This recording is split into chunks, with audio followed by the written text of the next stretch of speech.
Okay, say something. Makanan sedap. Makanan apa? Makanan pula. Okay, let's interview everyone. So this is our school. So for today, okay. So for today we want to dengarlah. So for today we want to make a vlog to unboxing a boots.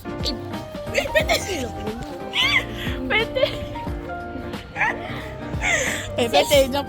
Saya cakap apa? Okay, hi guys. Hari ni kita nak unboxing boots. So, size 6, 7. Mana 6? Ha ni. Boot saya, okay, jom. Dekat sikit. Dekatlah lagi. Kau nampak lah aku. Jom kita unboxing. Mudah-mudahan ready Kita orang pun tak buka lagi. So let's see. Wow, oh my god. Wait. Wow. Ini kulit apa Kulit lembu. Kulit lembu ni. Mana-mana kau. Wow. Dia macam kena kilatkan sendiri lah. Ni macam berhabuk sikit. Weh, tapi minyak bawah dia. Masih baru.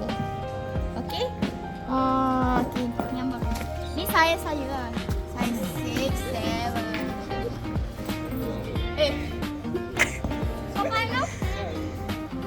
Alah, dia dah. Aduh, tengah rekod dah. Sorry. Maafkan saya. Ten. Apa dia? Aku dah cakap lagi lah. Aku sekali jumpa aku tak suka banyak. Bersepak sana lah. Apa dia?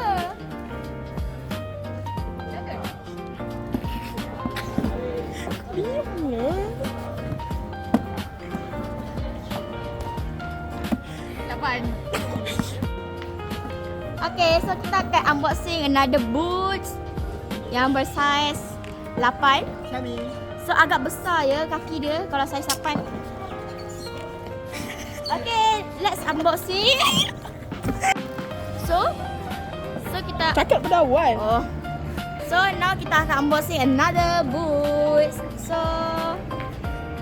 bersaiz 8. Kakinya agak besar kalau saiz 8. Oh my god. Unboxing. Oh my god. Kaki kait. Kenapa besar? Kaki Alex. Okay. Siapa nama dia? Acap. That's all from us. La ilaha illallah. Aji. Cepat. Aji cepat. Sebagai. Alah, pangkir.